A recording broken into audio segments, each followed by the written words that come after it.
Hello guys, welcome on my YouTube channel. आज के इस वीडियो में बात करने जा रहे हैं हम टीजीटी मेडिकल के बारे में कि इसकी कंप्लीट प्रोसेस क्या रहती है, कैसे आप टीजीटी मेडिकल की प्रिपरेशन कर सकते हैं, क्या इसके आरएमपी रूल हैं, कैसे आप टीजीटी मेडिकल बन सकते हो हिमाचल प्रदेश में। इस वीडियो में हम इसके बारे में बात करेंगे। तो सबसे पहले अगर मैं बात कर रहा हूँ कि टीजीटी मेडिकल बन कैसे सकते हैं, तो सबसे पहले बात आएगी आरएनपी रूल्स की, एलिजिबिलिटी क्राइटेरिया की। क्या आपको पढ़ना होगा जिससे कि आप जो है वो टीजीटी मेडिकल के लिए एलिजिबल हो सकते हैं, क्या कोर्स किया होना चाहिए आपने, ये सारी चीज़ें बात करेंगे। देन आफ्टर दैट हम बात करेंगे सिलेबस के बारे में, एग्ज़ाम पैटर्न के बारे में, और इसकी कंप्लीट प्रोसेस आज इस वीडियो में हम डिस्कस करेंगे। तो वीडियो के एंड तक बड़े बने रहें, और वीडियो के एंड में आपको मैं बताऊंगा कि कौन कौन से टॉपिक्स आपने कैसे पढ़ने हैं। इस पूरी स्ट्रेटजी के बारे में हम इस वीडियो में बात करेंगे। तो फर्स्ट ऑफ ऑल मैं बात करने जा रहा हूँ आरएनपी रूल्स, जो कि 2013 में प्रिपेयर्ड हुए थे। तो आप देख सकते हैं ये गवर्नमेंट की नोटिफिकेशन, जो लेटर है, नोटिस है, उसके थ्रू मैं आपको ये बता रहा हूँ। तो आप देख सकते हैं regarding promotion and appointment in accordance of RNP rule for, यहाँ पे आप पोस्ट देख सकते हैं, TGT arts, non medical and medical. तो इनके लिए पे जो भी आरएनपी रूल्स रहते हैं उनके लिए किस तरह से रहेंगे, तो यहाँ पे आप देख सकते हैं जो ये पोस्ट है टीजीटी मेडिकल की। आज मैं इस वीडियो में टीजीटी मेडिकल की ही बात करूंगा। टीजीटी आर्ट्स के लिए मैं अलग से वीडियो बनाऊंगा और टीजीटी नॉन मेडिकल के लिए अलग से वीडियो बनाया जाएगा। तो आप चैनल के साथ बने रहें, जब भी वीडियो आएगा तो आपको नोटिफिकेशन मिल जाएगी। तो आप देख सकते हैं यहाँ पे क्लास थर्ड में आता है ये, और इसमें अगर मैं बात करूँ तो यहाँ पे आप देख सकते हैं इसके लिए फर्स्ट एसेंशियल क्वालिफ़िकेशन क्या चाहिए। तो यहाँ पे आपको पहले तो इसके लिए, अगर मैं टीजीटी मेडिकल की बात कर रहा हूँ, तो बीएससी मेडिकल होना चाहिए आपका।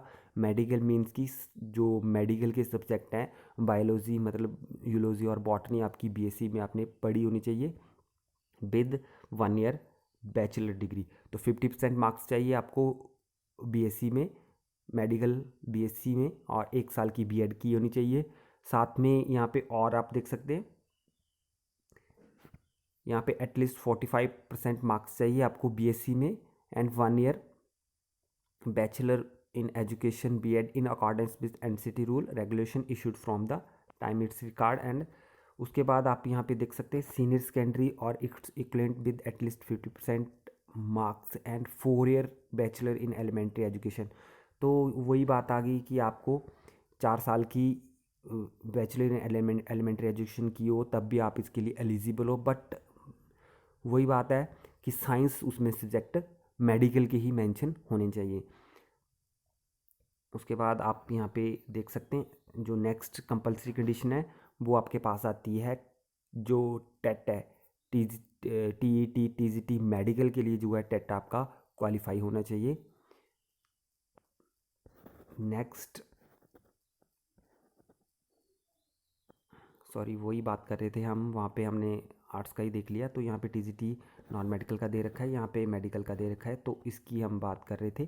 तो आप देख सकते हैं वही कंडीशंस हैं, यहाँ पे सेम कंडीशंस रहती हैं। यहाँ पे बीएससी मेडिकल चाहिए आपकी, और बाकी उस तरह से अलग अलग सब्जेक्ट में अलग अलग रहेगी। तो यहाँ पे आप देख सकते हैं नोट दे रखा है, relaxation up to 5% in qualifying marks shall be allotted to the candidate belonging to schedule caste, schedule tribe, OBC and physically handicap. तो इन कैटेगरीज को 5% की रिलैक्सेशन मिल जाती है। मीन्स की जनरल के लिए 50% है, तो इनको 45% के वाले भी एलिजिबल हो जाएंगे। और साथ में नेक्स्ट अगर हम बात करते हैं होगा कैसे कैसे सिलेक्शन आपका, तो क्वालिफ़िकेशन की बात यहाँ पे कंप्लीट हो जाती है कि आपने बीएससी मेडिकल कर रखी है और बीएड कर रखी है तो आप एलिजिबल हो। नाउ-अ-डेज़ क्या चला है, अगर आपने बीएससी मेडिकल कर रखी है और साथ में 2 साल की बीएड कर रखी है, पहले 1 साल की होती थी, तो 1 वाले भी एलिजिबल है, 2 वाले भी एलिजिबल हैं, ठीक है। साथ में अगर bachelor in elementary education diploma, sorry bachelor in elementary education भी कर रखा है आपने, तब भी आप एलिजिबल हो, जो कि 4 साल का एक कोर्स होता है, ठीक है। अब हम बात करते हैं इसमें प्रमोशन और किस तरह से होता है, तो एक तो प्रमोशन होती है कि जो कि जेबीटी प्रमोट होके आते हैं, तो 25% जो है वो प्रमोशन के थ्रू हो जाता है इसमें, ठीक है, जिसमें कि 15% जेबीटी के थ्रू प्रमोट होके आते हैं और 10% जो है वो सीएनबी टीचर्स होते हैं जो प्रमोट होके आते हैं, और 75% जो है वो डायरेक्ट रिक्रूटमेंट रहता है। डायरेक्ट रिक्रूटमेंट में अब 75% में भी दो पार्ट होते हैं, मतलब कि 50% जो होता है आपका 75% का 50% मीन्स कि 37.5% जो है वो कमीशन के थ्रू होता है और 37.5% जो है वो आपका बैच वाइज के थ्रू होता है, ठीक है। अब बात आ गई कमीशन के थ्रू, तो कमीशन के थ्रू आपने जैसे ही अपनी बीएड की है उसके बाद टेट क्वालिफाई हो गए हो आप, टेट क्वालिफिकेशन के बाद डायरेक्ट आप जो कमीशन है उसके लिए अप्लाई कर सकते हैं, और वो आपकी कैपेबिलिटीज़ पे डिपेंड करता है, अगर आप मेरिट में आते हो तो आप सिलेक्ट हो जाते हो, ठीक है। ये प्रोसेस रहती है कमीशन की भी कंप्लीट प्रोसेस मैं बाद में बताऊंगा। नेक्स्ट दूसरा मेथड होता है आपके पास बैच वाइज का। तो बहुत सारे जो कैंडिडेट्स होते हैं उनको डाउट्स होता है कि बैच वाइज प्रोसेस है क्या। तो बैच वाइज मैं वही बता चुका हूँ आपको कि 50% जो टोटल डायरेक्ट रिक्रूटमेंट हो रहा है उसका 50% जो है वो बैच वाइज रखा जाएगा, मीन्स कि जिन्होंने पहले बैचेस में बीएड कर रखी है उनको प्रेफरेंस दी जाएगी ताकि उनको भी जॉब मिल सके, ठीक है। तो उसमें क्या होता है, मान के चलो आपने बीएड कर ली है, ठीक है, अब आपने क्या किया, आपका टेट क्वालिफाई नहीं हो रहा है और आप कमीशन के लिए अप्लाई नहीं कर रहे हैं, ठीक है, नहीं कर पा रहे हैं, तो उस वजह से क्या होगा, आप कमीशन के लिए एलिजिबल नहीं हो रहे हो। बट जब आपका टाइम आएगा, और अब जब भी आपका टाइम आएगा, मीन्स कि बैच वाइज ये होता है कि बहुत लेट प्रोसेस चला हुआ है, सारे ही कैंडिडेट्स इन्होंने फिल करने होते हैं, तो उस वजह से लेट होता जा रहा है, और पिछले कैंडिडेट्स भी टेट क्वालिफाई कर लेते हैं जिस वजह से उनको प्रेफरेंस दी जाती है, फिर बैच पीछे का पीछे ही अटक जाता है, ठीक है। तो उस वजह से बहुत सारे फैक्टर इसके लिए रिस्पॉन्सिबल हैं। तो इसके बैच वाइज का ये होता है कि अगर आपने 2002 की बीएड कर रखी है तो आपका नंबर तो डेड श्योरली पड़ेगा, बट स्टिल वो आएगा, डिपेंड करता है कि 15 साल बाद भी आ सकता है, 20 साल बाद भी आ सकता है, ठीक है। तो वो वैकेंसीज पे डिपेंड कर रहा है, कितनी फ्रिक्वेंटली जो है वैकेंसीज निकल रही हैं उस पर डिपेंड कर रहा है, ठीक है। तो आपका बैच कौन सा काउंट होता है, जहाँ पे बैच होगा आपका बीएड का, और साथ में बीएड के साथ में आपकी बीएड बैच के काउंटिंग के साथ साथ में आपको टेट भी एलिजिबल बनाता है। टेट किया होगा तभी आप बैच वाइज अपॉइंटमेंट के लिए एलिजिबल हो, अदरवाइज़ आप बैच वाइज अपॉइंटमेंट के लिए एलिजिबल नहीं हो। तो टेट क्वालिफिकेशन के बाद अगर आप टेट क्वालिफाई कर लेते हो और कमीशन नहीं हो पाता है तब भी आप बैच वाइज के लिए एलिजिबल हो सकते हो, बट डिपेंड ये करेगा कि आपकी जो रिक्रूटमेंट है, आपको जो अपॉइंटमेंट मिलेगी वो 15 साल 20 साल लेट चली हुई है, अभी जो रिसेंटली डाटा है, तो आपको लेट जॉब मिलेगी, और कमीशन के थ्रू आप डायरेक्ट फाइट कर सकते हैं और जल्दी जॉब ले सकते हैं, ठीक है। नेक्स्ट आप यहाँ पे देख सकते हैं, यहाँ पे 15 मार्क्स का डिस्ट्रीब्यूशन बता रखा है इन्होंने, कि जो बैच वाइज के लिए इन्होंने ये बताया है कि किस किस तरह से जो मार्क्स हैं वो मिलते हैं यहाँ पे। तो इसको हम छोड़ देंगे, और ये रोस्टर बता रखा है प्रमोशन के लिए। तो इस तरह से होता है रोस्टर की, फर्स्ट कैंडिडेट्स जो है वो वहाँ से आएगा जो भी प्रमोशन होगी थ्रू, सेकंड जो कमीशन के थ्रू आएगा, थर्ड जो बैच वाइज के थ्रू आएगा। तो इस तरह से ये रोस्टर होता है, जो कैंडिडेट्स रोस्टर रोस्टर समझते हैं उनको पता होगा कि किस तरह से रोस्टर फॉलो किया जाता है। तो इस तरह से रोस्टर फॉलो करके कैंडिडेट की पोस्टें यहाँ पे भरी जाती हैं। और ये हो गया कंप्लीट आरएनपी रूल, जिसमें हमने बात कर ली एलिजिबिलिटी क्राइटेरिया के बारे में, साथ में हमने बात कर ली है कि किस तरह से रिक्रूटमेंट्स होता है। अभी नेक्स्ट हम चलते हैं कमीशन की तरफ। बैच वाइज मैंने आपको डिटेल्स में बता दिया है, फिर भी अगर आपको कोई डाउट है तो आप कमेंट सेक्शन में कमेंट कर सकते हैं। मैं बैच वाइज के रिगार्डिंग एक डिफरेंट अलग से वीडियो बना दूंगा कि किस तरह से इसमें कंप्लीट प्रोसेस रहती है। तो चलो नेक्स्ट चलते हैं, हम कमीशन के बारे में, उसमें सिलेबस के बारे में बात करते हैं, और साथ में बात करते हैं कि किस तरह से आप प्रिपरेशन कर सकते हैं। तो यहाँ पे आप देख सकते हैं जो कमीशन रहता है आपका, वो written objective type screening test of 2 hours duration का रहता है, will consist of 170 multiple choice question, 170 multiple choice question रहेंगे, हाफ मार्क्स का क्वेश्चन रहता है, और 85 मार्क्स के टोटल रहते हैं, ठीक है। तो अगर हम बात करते हैं इसमें, अगर मैं जनरली बात करूं टीजीटी मेडिकल की, तो अगर आपकी कैटेगरी ब्रेकडाउन बताता हूं तो 55 85 में से बात कर रहा हूँ मैं, डॉक्यूमेंटेशन की बात नहीं कर रहा हूँ इसमें। अगर 55 मार्क्स आप गेन कर लेते हो तो आप एलिजिबल, मीन्स कि आप, मैं ये बात कर रहा हूँ कि आप अपॉइंटमेंट के बिल्कुल पास पहुँच जाते हो। और फ्लक्चुएशन इसमें रहती है, +2 पॉइंट ऊपर रख लो नीचे रख लो। तो मैं 55 बता रहा हूँ जनरल के लिए। अगर आप जनरल कैटेगरी से बिलोंग करते हैं तो 55 मार्क्स अगर आपके आ जाते हैं तो डेट श्योरली आप सेलेक्ट हो जाओगे। उसी तरह से अगर मैं ओबीसी की बात करता हूँ तो 5 मार्क्स और कम कर लो आप, 50 मार्क्स पे आपकी सिलेक्शन हो सकती है। नेक्स्ट अगर मैं बात करता हूँ रिजर्व कैटेगरी की, तो एससी के लिए आप यहाँ पे लगा लो 48 मार्क्स। 48 मार्क्स पे अगर आप हो, 47 मार्क्स पे अगर आप हो तो आपकी सिलेक्शन पक्की है। उसी तरह से एसटी की बात करते हैं तो एसटी की मेरिट तो डाउन जाती है, बट स्टिल ये होता है कि वैकेंसीज भी कम होती हैं, तो उस वजह से एक और फैक्टर इन्वॉल्व हो जाता है। तो इसकी भी आप 45 46 पे लगा सकते हो कि इतने मार्क्स पे आपकी सिलेक्शन हो जाएगी। तो ये तो बात होगी, मैं एक जनरल आपको आइडिया दे रहा हूँ कि आप टारगेट इतना बना के चलें ताकि आपके मार्क्स वहाँ तक रुके। तो प्रिपरेशन तो आपको करनी होगी। बात कर लेते हैं इसमें, यहाँ पे जो लेटेस्ट पीछे सिलेबस दिया गया था स्टाफ सिलेक्शन कमीशन की तरफ से, उसमें इन्होंने सब्जेक्ट और field concern prescribed as an essential qualification in RMND rules and as notified in the ad. तो इसमें जो आपका सब्जेक्ट है, मीन्स कि हम टीजीटी मेडिकल की बात कर रहे हैं इस टॉपिक में, तो इसमें 120 क्वेश्चंस टीजीटी मेडिकल के सब्जेक्ट कंसर्न से आएंगे, मीन्स कि जूलॉजी, बॉटनी और केमिस्ट्री में से आएंगे। तो आप एक चीज़ लेके चलो कि आपका सब्जेक्ट मैटर 120 क्वेश्चंस दे रहा है, आप इसको हाफ से मैं डिवाइड करता हूँ तो कितना, 2 से डिवाइड करता हूँ मीन्स कि हाफ करता हूँ इसका, तो 60 मार्क्स आपके यहाँ पे हो रहे हैं। ठीक है, तो मैं बार बार आपको हर एक वीडियो में यही बोलता हूँ कि आप अपने सब्जेक्ट मैटर पे स्ट्रॉन्ग करिए, क्योंकि कल को आपने टीचर बनना है तो अपना सब्जेक्ट मैटर तो आपका स्ट्रॉन्ग होना ही चाहिए। फिर बात आती है कि सब्जेक्ट बहुत ज़्यादा ब्रॉड है, तो ब्रॉड है उसको आपने लिमिटेड कैसे करना है। ठीक है, ये एक स्किल है जो आपको गेन करना पड़ेगा, तभी जाके आप पूरी बुक्स तो नहीं पढ़ सकते हैं, मैं भी मानता हूँ, और आप भी इस चीज़ को बोलते होंगे कि पूरी बुक्स कौन पढ़ता है। ठीक है, बट इसका शॉर्टकट भी नहीं है कोई, उसके लिए आपको मेहनत करनी होगी। मैं बताता हूँ वीडियो के एंड में कि कैसे आप इसको, जो सब्जेक्ट के टॉपिक्स हैं वह वहाँ से कैसे निकालेंगे कि कौन कौन से टॉपिक्स आपने स्टडी करके जाने हैं। तो स्टिल ये तो हो गया आपके पास कि 120 मार्क्स आपको किस चीज़ से आने हैं, आपके सब्जेक्ट कंसर्न से आने हैं, मीन्स की केमिस्ट्री और जूलॉजी और बॉटनी से आएंगे। नेक्स्ट अगर हम बात करते हैं, यहाँ पे 50 क्वेश्चंस बन रहे हैं अदर्स के, जिसमें कि general knowledge including general knowledge of Himachal Pradesh रहेगा, करंट अफेयर्स रहेंगे, एवरीडे साइंस आएगी, लॉजिक आएगा, सोशल साइंस आएगी, जनरल इंग्लिश, जनरल हिंदी और मैट्रिक स्टैंडर्ड।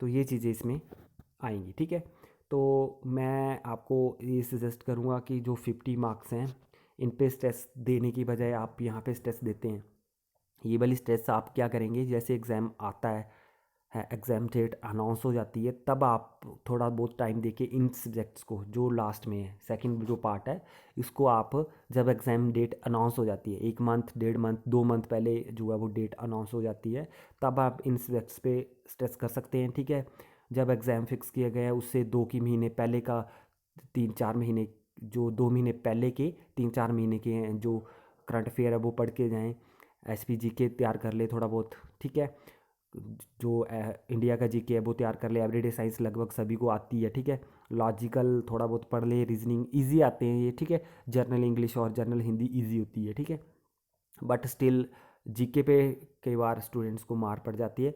ये जो पोर्शन है आपको ये ग्रेड अप करने के लिए, मीन्स कि थोड़ा इम्प्रूवमेंट के लिए आपको हेल्प करेगा, बट जो आपकी मेन मेरिट है वो आपका डिसाइड, आपका सिलेबस, आपका जो सब्जेक्ट है वो ही कर जाता है। यहाँ पे अगर आप यहाँ पे देखते हो 120 मार्क्स हैं, तो 120 क्वेश्चंस हैं और 60 मार्क्स हैं, तो 60 मार्क्स बहुत ज़्यादा होते हैं। 60 में से आपको जितने मैक्सिमम आप गेन कर सकते हो उतने आप गेन करने की कोशिश करें।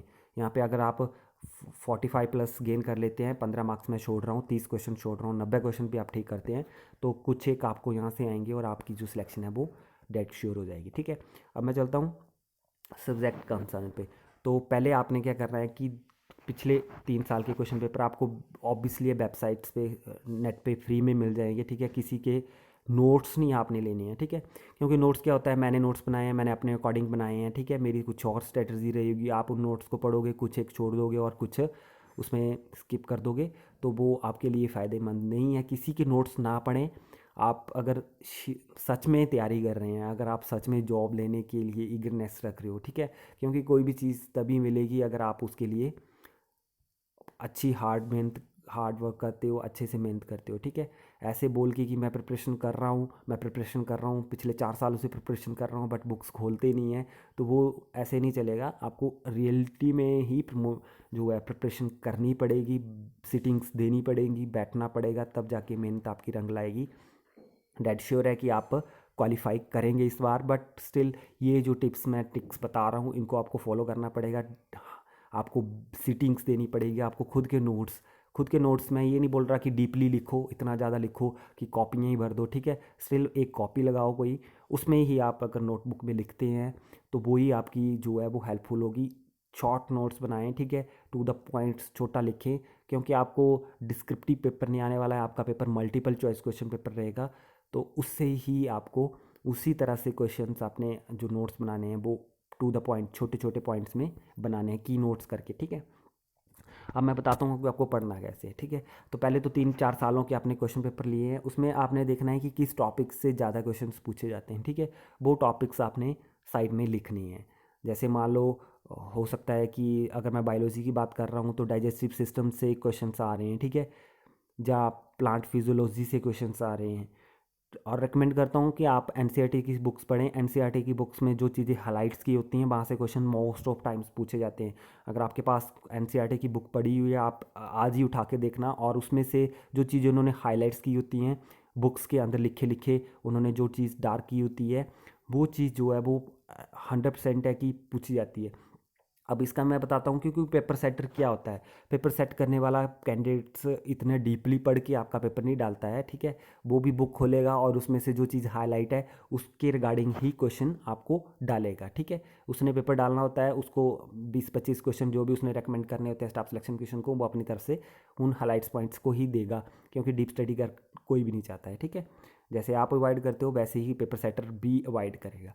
बट स्टिल आप तैयारी कर रहे हो तो आपकी ये रिस्पॉन्सिबिलिटी बनती है कि आप और भी पढ़ें। बट स्टिल मैं ये बता रहा हूँ आपको कि आप जो की पॉइंट्स होते हैं उनको 100% श्योरली पढ़ के जाएं।